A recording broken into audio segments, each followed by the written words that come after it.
الفيديو ده مفاجاه لكل الناس اللي بتحب الاكل يروح لحد عندها في قرى منيا القمح. والمفاجاه الاكبر ان المطعم ده ما كانش عنده دليفري ووفر الدليفري من كتر الضغط والطلب عليه. والمفاجاه الاحسن من ده كله بقى انه رجع عروض الافتتاح من تاني وبنفس الجوده وبنفس الكميه. طب هو عمل ده كله ليه؟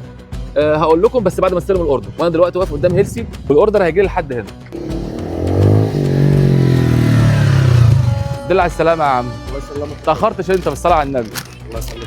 اتفضل يا فندم. احلى فرسان الشام، وهي دي المفاجاه اللي احنا قلنا عليها في الفيديو. وطبعا جبت الاوردر بتاعي وقعدت في حته مع نفسي كده عشان اقدر افسر لكم ايه اللي فرسان الشام عامله الفتره اللي جايه. فرسان الشام بقى عمل ده كله ليه؟ علشان خاطر فتح الفرع الرابع في كفر شكر. وطبعا بمناسبه افتتاح الفرع الرابع حب يرجع العروض بتاعه الافتتاح في فروع منيا القمح، وده طبعا هيكون من يوم الخميس ويوم الجمعه فقط. وكمان نوفر الدليفري في الفرع، تقدر تطلب دلوقتي الاوردر اللي انت عاوزه ويجي لك في اي مكان زي ما انا جالي الاوردر بالظبط. تعالوا نفتح بقى الاوردر واقول لكم ايه العروض اللي هو موفرها. وطبعا ده الباكج بتاعه الجديد، يعني حاجه بصراحه تشرف، يعني انا شايف ان هي حاجه كويسه. فتعالوا بقى نفتح العرض ونشوف ده العرض الانهو واقول لكم عليه. ده عرض السندوتشات يا جماعه، طبعا بيجي معاه مخلل، ودي طبعا السندوتشات بتاعته. طبعا عرض السندوتشات يا جماعه بيبقى 2 فراخ شاورما كبير، وده العرض ده يا جماعه عامل 100 جنيه. 2 فراخ شاورما سوري كبير، تمام. وده اول عرض معانا.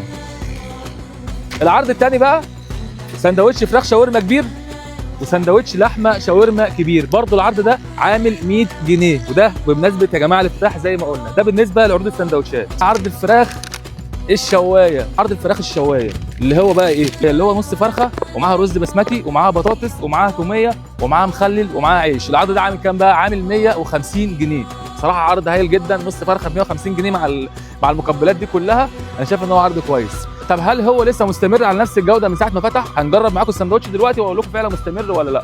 حجمه زي ما هو يا جماعه، ما اتغيرش، نفس الجوده اللي قلت لكم عليها في العروض بتاعت اول ما فتح في منيا القمح. ولسه الجوده زي ما هي، بل بقت احسن والله. السندوتش كله لحمه زي ما هم ثابتين على وضعهم. يعني بصراحه انا شايف ان الجوده زي ما هي ما اتغيرتش. طبعا الفراخ عندهم ريحتها تجنن زي ما اتعودنا، والكميه زي يوم ما فتح بالظبط. ده يبقى دوب صراحه، ده يبقى دوب والله. ودي جوده فرسان الشام من اول ما فتح في منيا القمح، ما اتغيرتش زي ما هي. هقفل معاكم الفيديو بموضوع الدليفري. وفر دليفري في منيا القمح، تلاقي ناس كتير قوي كانت بتروح المكان هناك ما كانتش بتعرف تاخد اوردر من الزحمه اللي موجوده. وكمان الجوده زي ما هي، وكمان رجع عروض الافتتاح زي الاول، بس هيبقى يوم الخميس والجمعه بمناسبه افتتاح الفرع الرابع في كفر شكر. طبعا هم بيحتفلوا بده، فعملوا طبعا موضوع الدليفري وعملوا العروض اللي احنا قلنا عليها. اشوفكم ان شاء الله في فيديو جديد.